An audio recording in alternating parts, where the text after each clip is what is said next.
Riches, peuple de souffrir. Mais dans l'élection, c'est un état de droit. C'est ce que nous ne voulons pas. Le président parlait de l'État. Il y a peine dans les médias boyés. Non, Fatibe. Oh, caméra. Bienvenue à toutes, bienvenue à tous à ce grand rendez-vous de votre magazine Tolo Belamboka, un magazine qui est devenu le vôtre, mesdames et messieurs. Voilà, nous sommes là toujours dans le cadre de votre émission que vous aimez bien et nous sommes là toujours pour parler de notre pays qui est la République démocratique du Congo. Alors, je ne peux pas commencer cette émission sans toutefois dire un grand merci à la bande de Cognos, partout dans le monde. Je m'amoni Maman Régine Tsambi en direct qui est à Paris. Merci beaucoup à toi, maman. Merci beaucoup à papa Francis Mbou en direct qui est en Australie. Je sais que tu es toujours là branché scotché dans la chaîne Oniam Officielle Télévision. Chaîne Mingi. Merci beaucoup aussi à Mich Ngoma, Moubali à Rose Kakouete, dans mon thème à Rose Kakouete. Merci beaucoup à vous. Je sais que vous êtes là en direct à Niams Officielle Télévision. Alors, dans ce plateau, mesdames et messieurs, nous sommes très contentes de recevoir pour vous moi Namboka Papi Mbungu, Yazali Moko Yaba cadre na kati ya peu perdé. Bienvenue, monsieur Papi. Merci Mingi de ton invitation na yo. Na profiter na moi tango yo pour kopesa bai ba kongomani nyonso ba kozwa tan kolanda biso mbote surtout kimia na mabota na bino même moral toujours. Très bien. Merci beaucoup, même moral toujours wana maloba ya Papi Mbungu, cadre ne peut perdre. Alors, moi aussi, je ne peux pas commencer cette émission sans tout soit dire encore un mot pour nous. Non, la population de Goma, au Bazalaki, na moi, Koko Soma Kambote, koleka ya éruption volcanique. Donc, tous ces ngaka kanzambe ya bate la bango toujours, et kozala malamu mingi et bozala kaka wana na chaîne obolinga kamingi Niams Officielle Télévision pour je sais que bozala na biso tina Goma. Moi namboka Papi Mbungu, boni peut perdre. PPRD eza malamu lobby to célébrer qui double événement ezala qui anniversaire il y a sénateur à vie Joseph Kabila Kabange, autorité morale il y a parti du peuple to célébrer qui en na ebandeli to bandaki to kendeki na Notre-Dame du Congo to remercier qui d'abord Nzambe pour permettre à ce que mutu akola akomati na 50 ans Yesu kutu asalaneka à 33 ans zongi n'est pas Nzambe mais Nzambe a permettre que Joseph Kabila Kabange akokisa 50 ans to zongi saki matondo pe to sengi Nzambe abatela e apesa e mikolo ebele lokola Abraham. Et donc, après, Tokendeki, moi, matinée politique, na siège à PPRD. Et donc, Makamboleka Naki Malamu, il n'y a pas de souci. Venabiso, le plus ardent, Isaka que Congo et Telema et Kendeliboso. Pour Joseph Kabila, Asali Oyakurai Kosala. Azalaki parfait, peut-être été. Azalaki Mutamalamu. Peut-être pour les autres. Mais le plus important, c'est que Atikeli Bisso Oeleki Motuya Namboka, ezali arsenal juridique qui permettre Congo Kobenga ma Congo. Mais moi, Joseph Kabila est sous-présenté, mais nous avons Bozo Bengen, Bozo Lobamikolo, et Kabila Forever. Donc, Bozo prétend que Bozo en 2023 comme candidat Tondengeni. Nous comprendre. Moi, on a Forever, on a toujours. Pourquoi Forever, ezali. Moi en reconnaissance kaka tout simplement makambo ya politique ezalaka makambo ebele soki tokomi na 2023 te tolobela nanu oyo eza lelo oyo lelo tozali koloba makambo ezokoleka na Goma. Biso tosuki kaka na kosambela te, me tosengi bakongomani nyonso bakolanda émission na yo Inyams bazala na élan ya solidarité, parce que comme le corps ezalaka parti moko soki eza malade, c'est tout le corps est malade.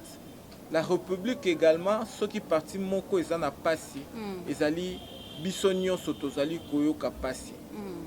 Na kosenga na bango bakota na élan ya solidarité, pesa o babengaka ba acte de cœur, ba geste du cœur, avec $1 possible, même un cent, ba numéro vert et bimi, même na ba réseaux sociaux. Donc na beleli ba kongomani nyonso na kati ya élan ya solidarité. Kokanisa te keza ba oyo kuna nde bakosala. Ça nous concerne tous. Appel pressant parce que situation ya Goma eza situation mo ya pasi. Kanisa nanu mama Nyamso lamuki na tongo otiki bana famille biloko na ndako yo bimaki peut-être koluka mbongo pe bimai na 0 zaïre, 0 franc congolais. Ozonga okuta tout est englouti. Psychologiquement tu es abattu pour peut-être fort oyo salaka ya makasi ezaki kotonga ndako wana na Goma. Mais psychologiquement tu es abattu et puis moralement tu n'as pas l'envie à revivre. Donc aspect psychologique est très important, l'assistance au niveau de Bandekonabiso et Goma, également l'aspect matériel. Parce que oyo mon eza inutile awa. Couverture wana ozolingo boaka. Soko tindela ngona ndeko ya Goma akoyi ko bomba na kati permettre pe à la face na ben tempérie. Et donc tout geste ba canal eza ebelé. Ba canal eza ebelé pour nous faire atteindre kokomisa yango na esika baninga baza na pasi. Na sengi kaka élan ya solidarité wana, même moral toujours. Même moral toujours. Moi namboka réseau signalinga ke faut matisa moi ngongo pour na bandeko ba capitaux malamu. Très bien. Moi namboka, est-ce qu'aujourd'hui peut-on parler du PPRD qu'il y a 5 ans passés? Il faut relativiser parce qu'il y a 5 ans, le PPRD était au pouvoir. Et aujourd'hui, le PPRD est dans nos positions. Et donc, si on doit parler de 5 ans, les 5 ans après, on est dans la même posture. Parce qu'il y a 5 ans de cela, on s'est préparé pour les élections de 2018. Mais aujourd'hui, nous sommes en train de se préparer pour les élections de 2023. Et donc, dans tous les cas, le PPRD à 5 ans à l'élo, ils ont des morotés.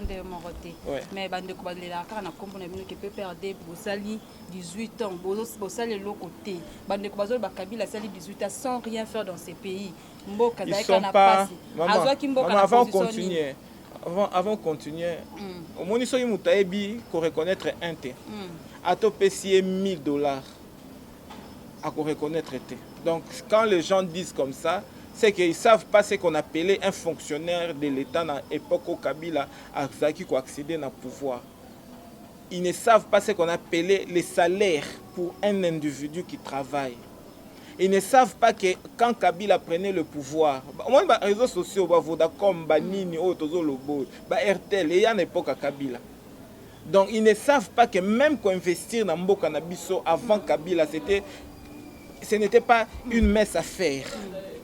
Ils ne savent pas que tant que Kabila a pouvoir, il y avait 99,999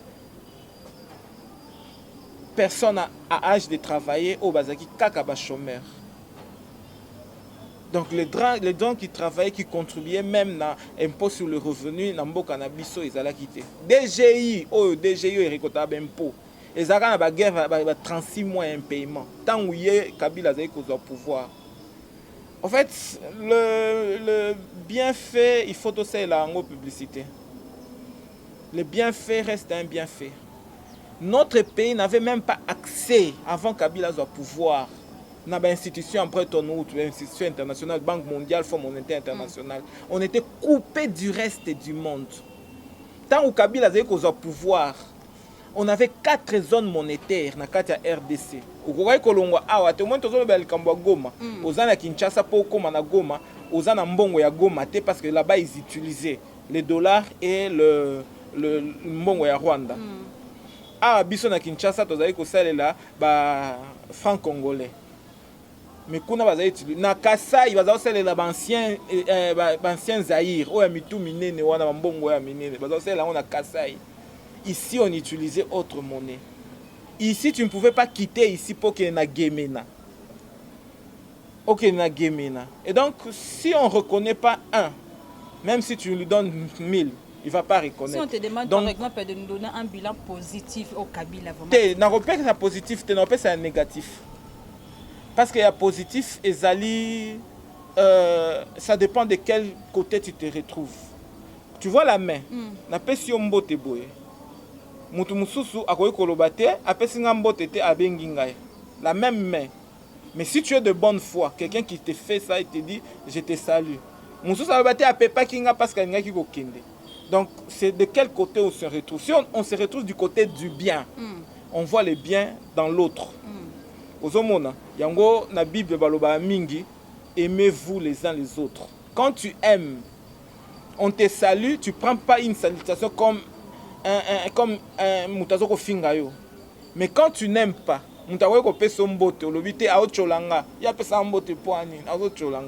tout ça, ça existe dans notre contraint. Et ça va côté na biso, na Congo quoi. Ça existe. Mais ce qui est important, c'est que malamoué kamabe na ebele. Si beaucoup de gens pensent bien et travaillent bien pour le pays, Congo est côté les mains. S'il y a peu de gens, beaucoup de gens pensent mal et ils ne travaillent pas bien pour le pays. Tokozala na Congo, 61 ans, 62 ans après, même 70 ans après, on est en train de battre des ailes. Tu as dit que c'est un bilan positif et négatif. Bon, négatif, il y a Kabila et Zali. D'abord, il y a Liboso. Le changement de mentalité. Le peuple congolais n'a pas pu changer. Bilan négatif, il y a négatif. Koloba aspect position. Donc, le peuple congolais a changé de mentalité. Le peuple congolais, au PCA mouchoir, le peuple a vu mouchoir, à Pangoussi. Poubelle les awana, mais préfère jeter sur la rue.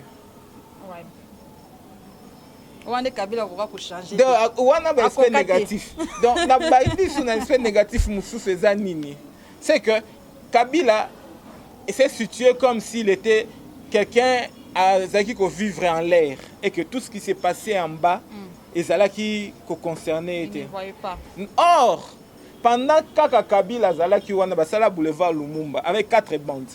Quand Kabila wana Zalaki basala boulevard du 30 juin, où ils avaient 2 bandes de comment munene.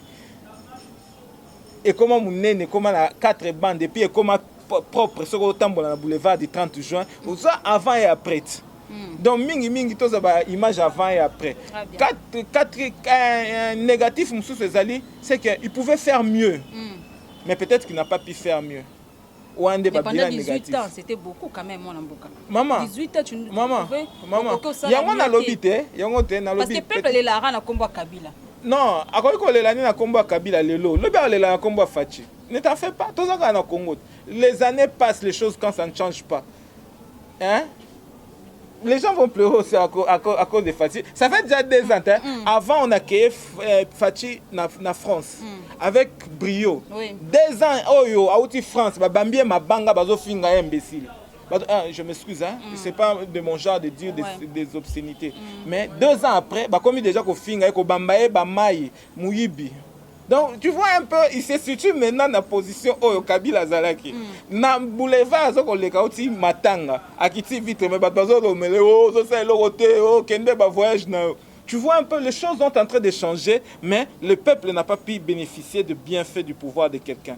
Ce qui était adorable hier devienne rejetable aujourd'hui. Mais le plus important, il faut qu'un grand groupe de personnes,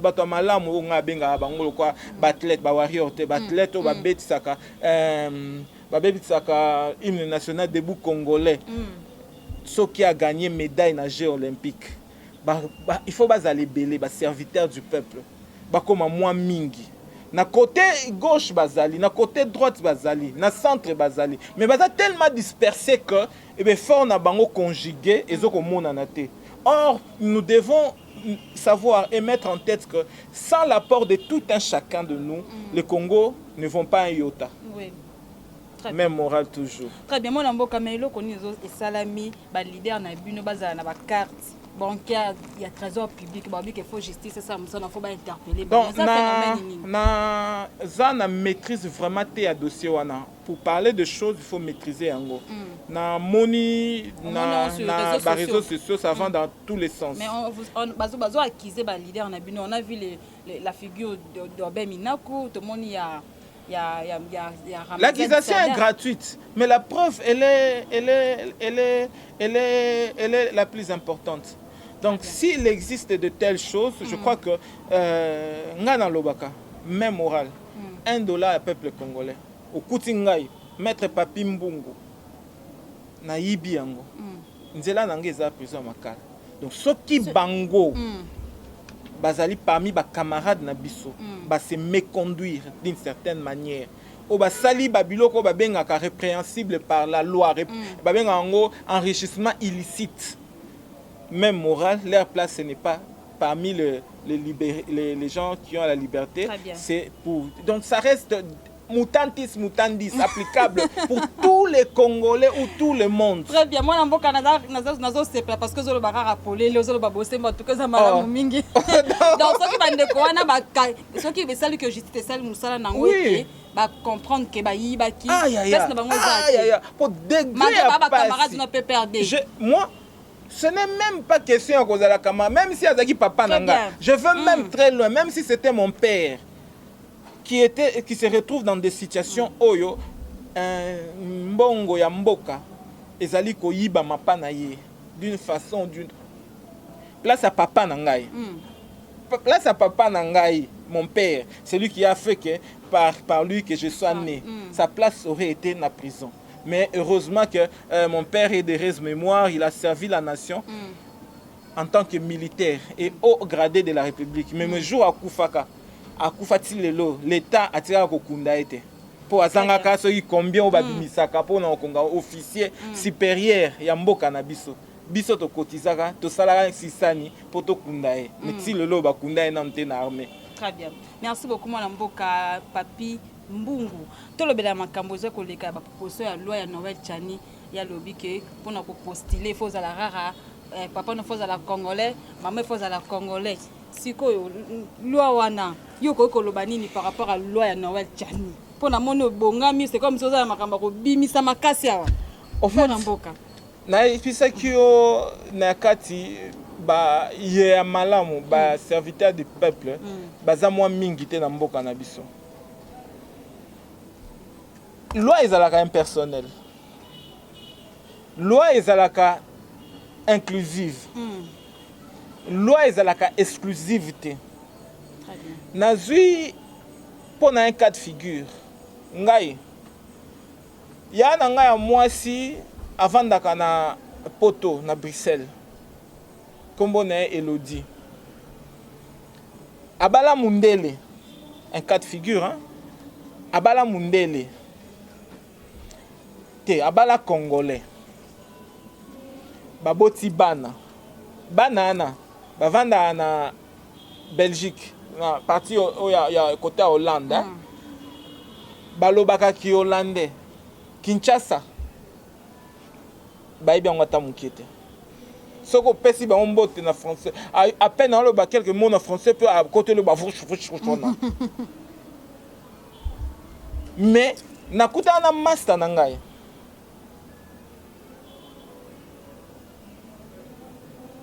ndala kombo na ye mais papa na ye azalaka Westaf, mama na ye azalaka congolaise. Mama ya papa ya ndala na makambu oyo ya ba démocratie biso na ye toza liboso to simbani boy na Martin Fayulu na nini na banani tozo tambola na nzela pona kokende ko réclamer démocratie na kati ya mboka na biso na ba fait ba Tshisekedi akoli tango akoli ngana ndala ba master te na Kinshasa toyebi Notre-Dame du Congo toyebi Kingasani Asuka toyebi Mikonga toyebi Matonge toyebi pe Piccadilly toyebi et comme na tango postuler babiote ndala yo leka sute po mais père na yo azalaka mwa we staff moko ayaka na ba année 58 mais grande sœur na ngai oyo abota na congolais pe bana bakola na poto batikali koyeba ta victoire te comme ils ont opposé candidature, bango baza des pères et des mères congolais. Na oya vivakana yo chaque jour. Ayebi pasi na souffrance à congolais. Habite ye, bopé sa candidature te. Bopé sa ye droit à la candidate. Tout ça na justice, tout na injustice. Toké par exemple, parce qu'il s'agit des actes des propositions qui peuvent enflammer la nation. Oyebi makambole kana Côte d'Ivoire. Ils vont mériter. Le loyo, nani, président Côte d'Ivoire, comment est-ce nani, comme Kimi, bazaï ko exclure yé, que yé était à koko le président de la République pour à koki kozana d'origine ya Burkina Faso. Mais le loyo a commis président il y a à peu près plus de 10 ans. Mais oui, contre la Côte d'Ivoire, c'était la guerre et tout ça. Et donc, le loyo, Fachi Aza président de la République. Maman Aza congolaise, Aza Mwanda angolaise. Oh, t'as la vidéo, t'es là, oh maman Nanga. Voilà, au moins si on peut preuve tangible, on a les autres posé problème. Parce que quand tu parles d'un Congolais, ça faut nana ya congolais. Donc balobi wana te babi bo lukasko papa na mama. Bo siko biso batuto botama ba papa bazala kate. To yeba te ba papa na biso bazala wapi. To supposa ka ke bazala ba congolais. Oko memelanga preuve ke na congolais tendeni. Donc ba débat wana pour na ngai. Et puis pour na ba congolais belé. J'aime bien un congolais qui travaille pour le Congo qu'un congolais qui travaille pour les étrangers. Je préférerais qu'un étranger, même rwandais soit-il, qui travaille pour le Congo, qu'un Congolais qui travaille pour le Rwanda. Donc, pour Nangaï, loi wana, ezakutu loi te, ezakutu projet de loi pété, ezakaka, makambo ya réseaux sociaux, pour Tchani, ma casse na ba réseaux sociaux. À réseaux sociaux, et ça, le débat, à ça, il a fait fureur. Bonjour, monsieur Tchani, tu as fait fureur. Bien, continue. Mais, Makambouana, Nambo Kanabiso, quoi, Nango Mingi Mingi, Tepo, tout ça déjà, Ndengezawa, tout ça déjà, une nation arc-en-ciel. Et là, qui si pour Nabiso, que Biso, tout ça, Bantou, tout ça, Pygmée, tout ça, Nilotique, tout ça, Soudanais. Oui, bien. Soko tali bato baza do ba soudanais. Donc to kota na ba débat wana te ozo stérile. Tozo le maintenant makambo mboka. Tu peux faire des propositions pour le développement de la nation. Tu ferais œuvre utile. Tala mboka ndenge zoko kende. Non toza pota okoma ville. Nzela ta moko te ya malamu itikali. Nini Kabila mutatika ki mbongo. Félix ayo kuta mbongo. Maman, yo banda papa linga yo c'est que akutaka yo kabwe. Alobela kama makambo mobali na yo ozaka ne avant bozala na papa bala yo asombela super wax c'était pour mobali wana asombela super wax c'était arrêtons ça tokolat Kabila a bientôt 3 ans qu'il n'est plus au pouvoir. Pourquoi on doit faire référence à ce qui est passé? Non, parce qu'il a fait 18 ans dans ces pays sans rien faire, on doit parler que les maman, j'étais prouvé ici noir sur blanc. J'ai parlé de Nini pour na boya ki kolobela ba œuvre utile au Kabila sala. Na boya ki kolobela ba œuvre parce que na lobelo na makambo mabe. Mais na kati makambo mabe c'est qui pour monique makambo non lobeza ya malamu. Et donc aujourd'hui nous devons essayer de faire mieux. Pour moi, il y a 3 ans de cela. Aujourd'hui, mais quand tu parles de Kabila, lui, il sait que non, le président, c'est Fachi Béton. Et donc, quand tu lui parles de Kabila et que tu prends tout ce qu'il y a Kabila kuta pembo ke zalaka bongote. Il a fait ce qu'il a pu faire. Asala ebele. Tokoki ko discuter. Asala muke tokoki ko discuter. Mais oyo ozo sala te siko eza wapi. Na biso saut des moutons. Oyo programme à 100 jours, 3 ans après. Mon côté tikala ko si la convenable. Non, parce qu'on a eu des problèmes avec ma caméra. Voilà. Yebisanga na programme à 100 jours. Oyo esale mes amis. Mai yozo ngo mai. Yozo régime des eaux. Ah, toza ko na mai tende toza. Parce que toza tokoki ko mela mai te oyo biso ya régime des eaux. Alors que na fleuve na biso maizo ezoko couler. Nous avons la réserve la plus importante d'eau douce. Il y a Afrique mobimba. Mais toza mai te akomela. Courant, n'en parlons même pas. Donc dans ça TV direct ndembe ba olanda biso kututé. Mais améliorer, travailler pour améliorer parce que ngana kuta kio papa bala kio kuta kio ozaki boete abaki si moi le problème oui il peut améliorer mais on est tanine pour ko améliorer regarde quand l'enfant commence à grandir yoka maman quand yo papa a l'air azwa kioko akuta kio posa ina teinture ote mais là okutani na déjà teinture et sentir peuple pas moni. Mais nous n'avons pas encore quelque chose à mettre sur la table. Nous au programme à 100 jours, exécution, on peut discuter. Jusque là, on peut discuter. Mais on a besoin de 200 francs. Kabila on a 200 francs, le comme 400 francs. Ndunda mupiko ndunda, ezaka 200 francs, le comme 1000 francs. Tu peux dire quoi tout? L'action de l'État est insuffisante. Peut-être le gros projet Zalina Moutou. Mais sur le terrain, les actions ne suivent pas. Tu as senti. Obi nani président Magufuli a ça 5 ans. 5 ans. 6e année d'ailleurs au Koufa. Sur un taux de réalisation. Et ça coûte le programme à 100 jours. Donc c'est les jours et la nuit. Et donc, volonté politique qui fait à ma casse ici. Balancer les travaux à 20 mai. Pour la réhabilitation à 20 mai. Taux de réalisation, c'est combien? Tu as combien de temps en francophonie? Tu vois un peu, c'est ça le problème. Donc, la mesure de l'action, c'est avec timing fixé. Dans les temps, nous avons 2 ans qui nous restent par rapport aux élections. Qu'est-ce que nous allons retenir? Beaucoup des idées, mais peu de réalisations.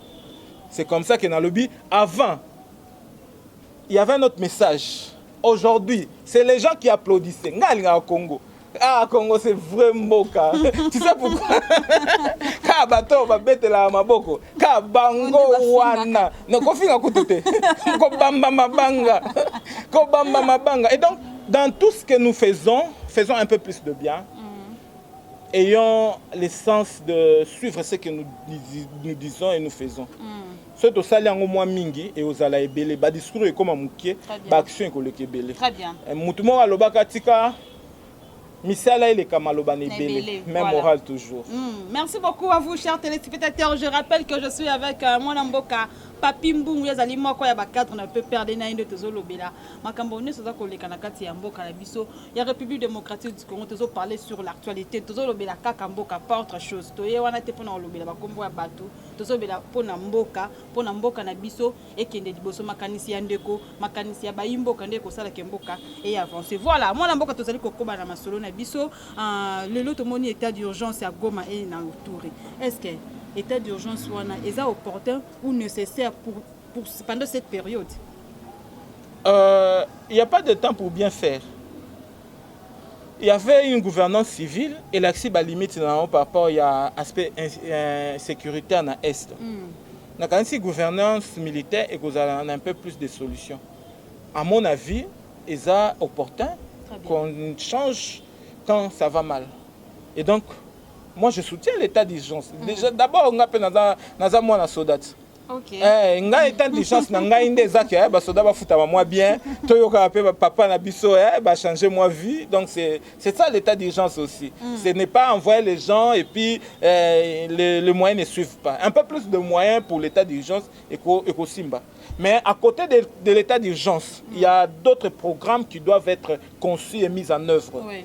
Parce que la donne sécuritaire à l'Est est vachement liée aussi à l'aspect pauvreté, donc industrialisation. Il y a partie Est, il faut l'anda, programme de mobilisation et réinsertion, il faut elanda et puis à côté à nyo surtout en justice transactionnelle, il faut ezala.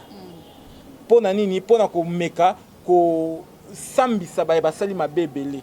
Pour même Nzambe na likolo alingaka justice o etombola mboka. Justice yango pe ekoki ko continuer na côté à état d'urgence basala ba programme nyoso wana ba concevoir yango un peu plus mieux. Mais pas si nangé ezaka parce que décréter état d'urgence. Mais ba loi oh il fallait la mise en œuvre ko mettre état d'urgence en œuvre et tika ko zalate. Donc nous avons une tête sans le corps. C'est ça ma crainte. Moi je parle la vérité.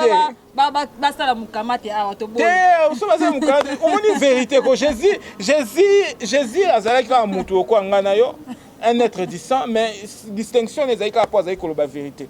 Ngana kanisi que je sais que je parle et ça opinion nangai, je suis libre de parler et de voir les choses et heureusement l'aspect critique na mboka oya ya malamu ezalaka pona ko amener changement. Donc ce qui te lobby que na côté nini bacha programme ya démobilisation et réinsertion, c'est parce que nous voulons que batu oya bazo simba mindu kite lobby basali lokola ba replier lobby bazongi susu makati parce que ils ne se trouvent pas retrouver na kati ya nani ya état d'urgence. État d'urgence. Comment on dit? État de siège. État de siège plutôt. État de siège. Au moins, c'est dans le cœur des hommes que naissent la guerre. Donc, aspect physique et bandaming na aspect intérieur. Il y a un ancien au Congo, tous la bata malamu ibele. Tous la ka malamu. Les malamu payent toujours. Attends là, les 10 ans. Les malamu et ça la ka bien. Comment qualifiez-vous le niveau d'assistance du gouvernement pour la population sinistrée? D'abord, en amont, Liboso bazwaka moins retard et action. Mais je crois qu'au fil des jours, on a pris la mesure de l'action.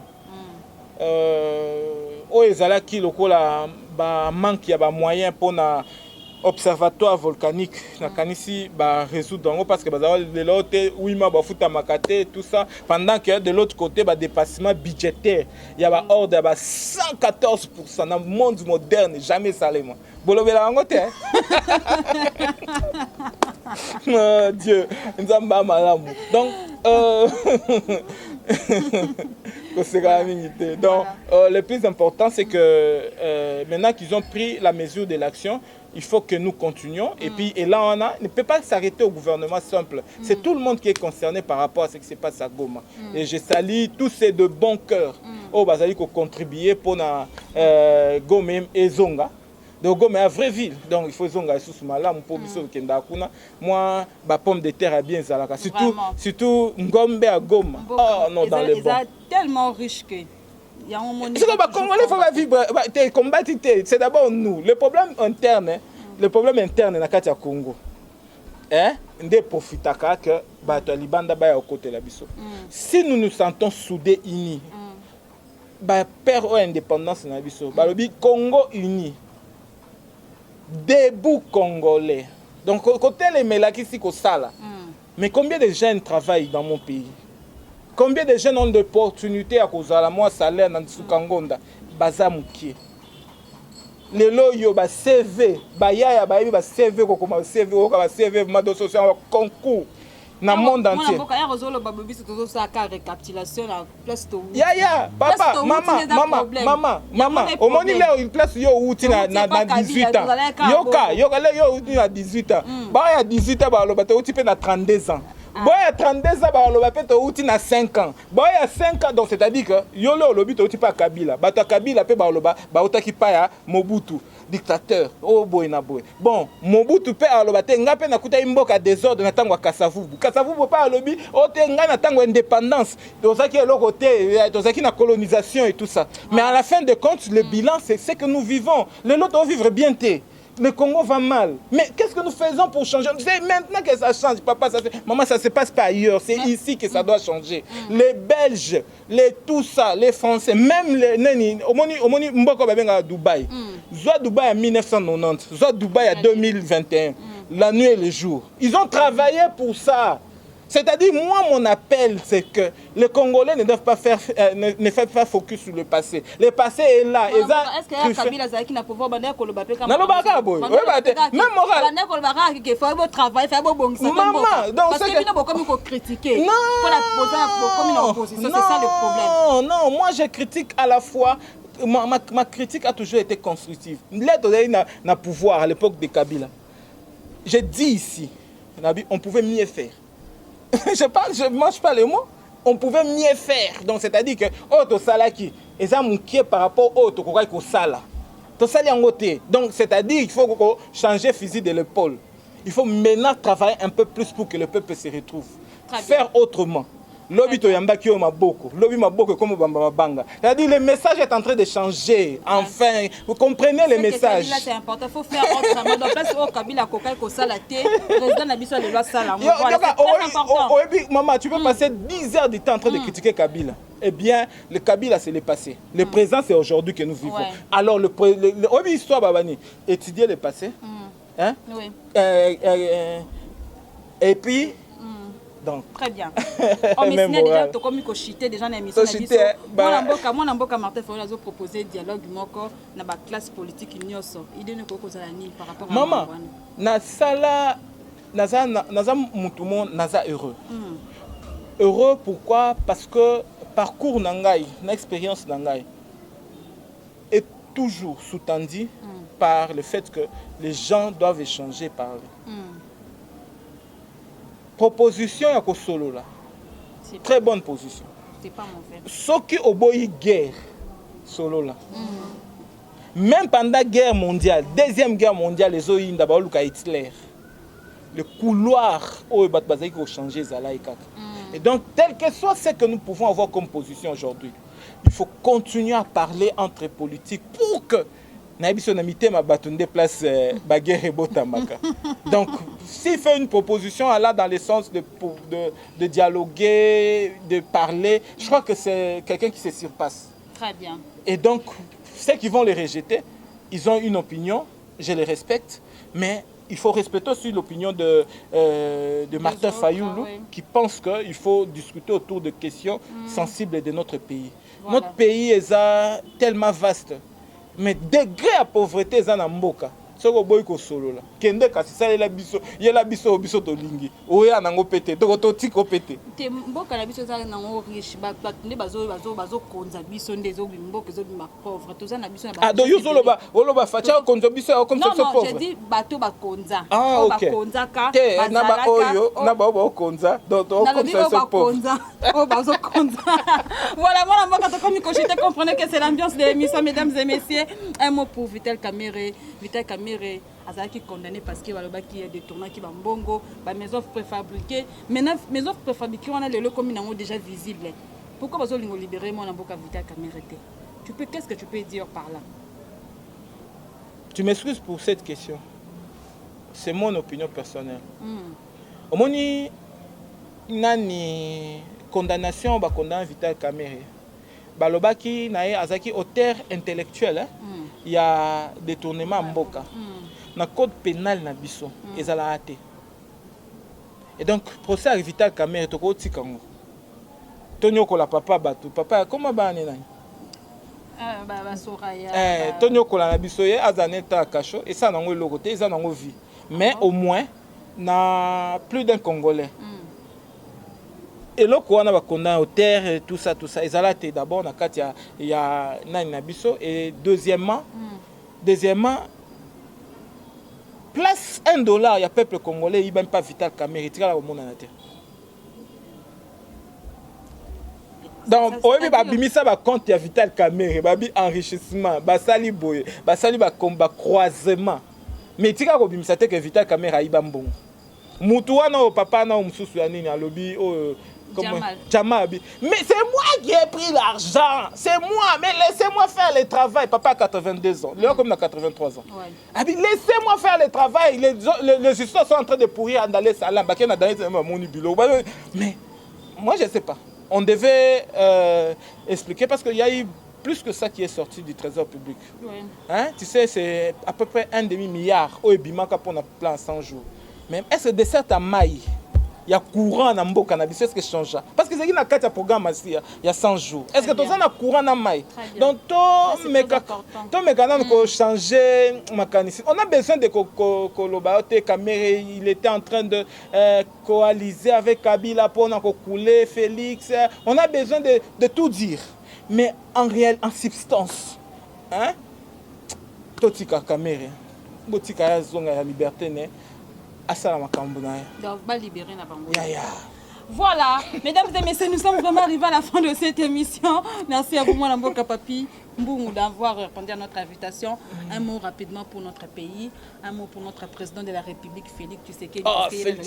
Félix Tshisekedi, non, c'est un Nzambe, Apesae Boigna, Apesae Maël Belé, parce que Konzamboka Congo, ils ont likambo passé. Nakobeta pe lisolo ko souhaiter ba condoléances pour na papa Kitenge o azaki au représentant nae mais asi kotika biso mes condoléances à la famille éplorée. Papa mon Konzamboka Félix, continue à te battre. Il est très difficile d'avoir de bons collaborateurs. C'est la plus grande difficulté que quelqu'un qui se retrouve au sommet du piédestal. Mais essaye un peu de travailler et de tendre les champs pour que le travail soit un peu plus discuté, un peu plus assidu pour le Congo et Téléma. Aux une lourde charge. Ma prière que Dieu te bénisse, te donne de l'intelligence pour gouverner cette nation.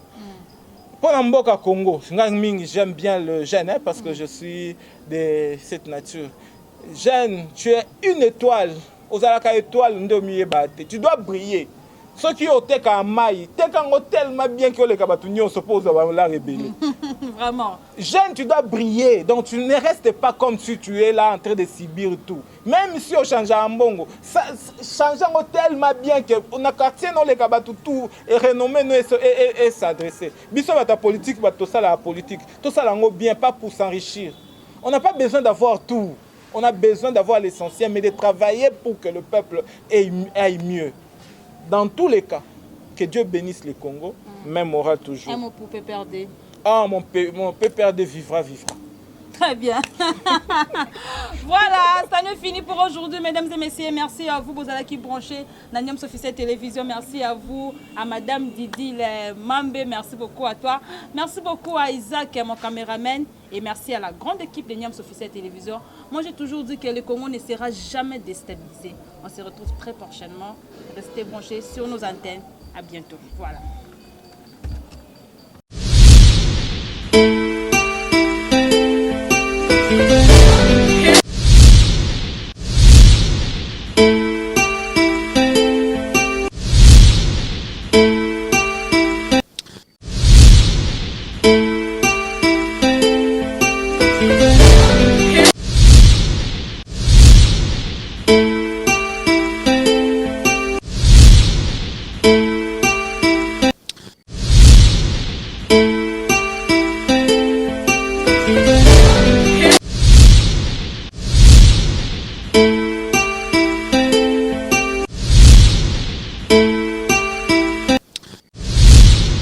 Riches, peuples de souffrir. Mais dans l'élection, dans l'état de droit. C'est ce que nous ne voulons pas. Le président parlait de Koya pena na média boye no fachibe. Oh, caméra.